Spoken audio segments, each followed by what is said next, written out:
आज बहुत ही अफसोस के साथ हमारे जो मीडिया के जितने भी लोग हैं उनके सामने हम लोग ये ऐलान करते हैं कि हम मजलिस इत्तेहादुल मुस्लिमीन के as a general secretary Adilabad के इस्तीफ़े से के अहदे से इस्तीफ़ा देते हैं और साथ ही साथ जो दूसरे जो वार्ड के ज़िम्मेदारान हैं KRK कॉलोनी के सदर साहब और संजय नगर के जनरल सेक्रेटरी, अम्बेडकर नगर के जनरल सेक्रेटरी, रिक्शा कॉलोनी के प्रेसिडेंट साहब, शादनगर के जनरल सेक्रेटरी साहब, दुर्गा नगर के सदर साहब प्रेसिडेंट एंड जनरल सेक्रेटरी और दीगर वार्डों के जो भी ज़िम्मेदारान हैं, आज हम लोग ये फ़ैसला करने के बाद बहुत अफसोस हो रहा है, हमें बहुत तकलीफ़ हो रही है कि हम मजलिस इत्तेहादुल मुस्लिमीन के दामन को छोड़ रहे हैं। लेकिन उसके पीछे बहुत सारे वजूहात है जिसकी बिना पर हमें इस फ़ैसले पे आना पड़ा।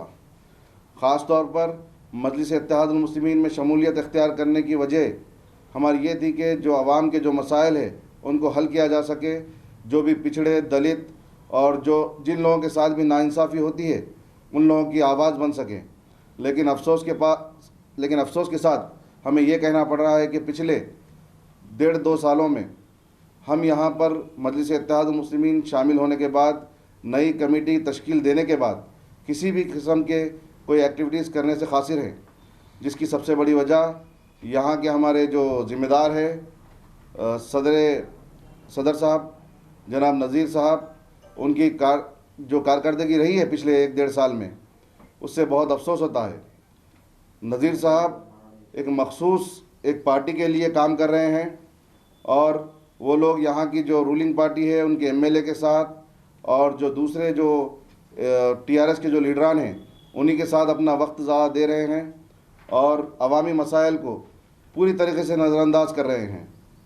तो हम एक ऐसी जमात में जहाँ पर आवाम के मसाइल को नज़रअंदाज किया जाए और किसी भी किस्म की कोई नुमाइंदगी नहीं हो, वहाँ पे हम लोग रहना और इससे ज़्यादा मतलब वहाँ पे कंटिन्यू नहीं कर सकते। साथ ही साथ अगर लोकल हमारे MLA साहब के बारे में अगर कहा जाए तो जितने भी मजलिस के जितने भी वार्ड्स है और दूसरे भी आदिलाबाद टाउन के म्यूनसिपालिटी लिमिट्स के जितने भी वार्ड्स है उसमें तरक्याती कामों को पूरी तरीके से नज़रअंदाज किया गया। ख़ास तौर पे माइनॉरिटीज़ के जो वार्ड्स है उसमें कोई डेवलपमेंट वर्क नहीं है, जो दलित वार्ड्स है उसमें भी कोई डेवलपमेंट वर्क नहीं है। मैं जहाँ से आता हूँ, मेरा वार्ड नंबर 31 अम्बेडकर नगर है, जिसमें पिछले 2 साल से हमारे लोकल MLA साहब ये वादा करे थे कि 2.5 करोड़ रुपीज़ का डेवलपमेंट वर्क हम लोग करवाएंगे। लेकिन बहुत ही अफसोस के साथ ये बात को कहना पड़ रहा है कि वो अपना एक भी वादा पूरा नहीं कर सके।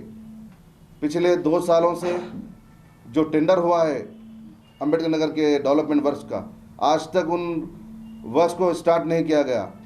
उसकी क्या वजह है?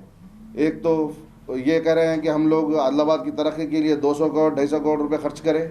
हम जोगर रमन्ना साहब से सवाल करते हैं कि कहाँ पर खर्च करें आप लोग?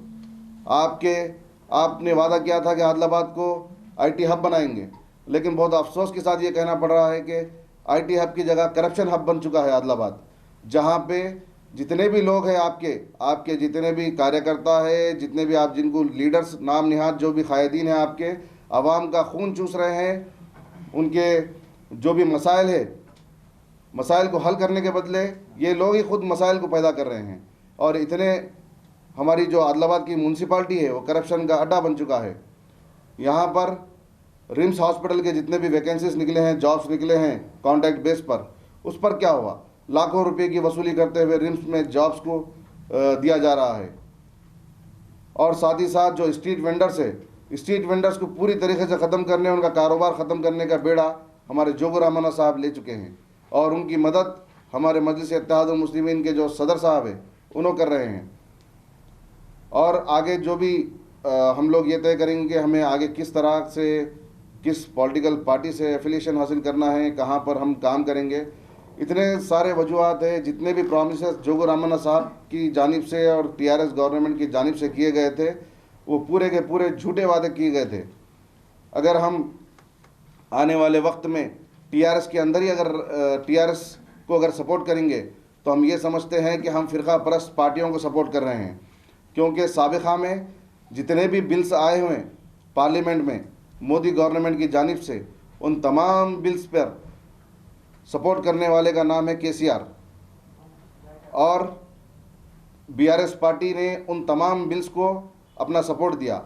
जैसा कि ट्रिपल तलाक का बिल है, उस पर हमारी गवर्नमेंट ने उनको सपोर्ट किया। जीएसटी का बिल है, उस पर सपोर्ट किया।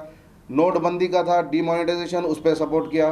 प्रेसिडेंट के जो इलेक्शंस है उसमें भी बीआरएस पार्टी ने सपोर्ट किया। वाइस प्रेसिडेंट के इलेक्शन में भी आर्टिकल 370 पर पे तमाम तर जितने भी बिल्स ये लोग मोदी गवर्नमेंट लेकर आई है, उन तमाम तर बिल्स को सपोर्ट करने वाले का नाम केसीआर है।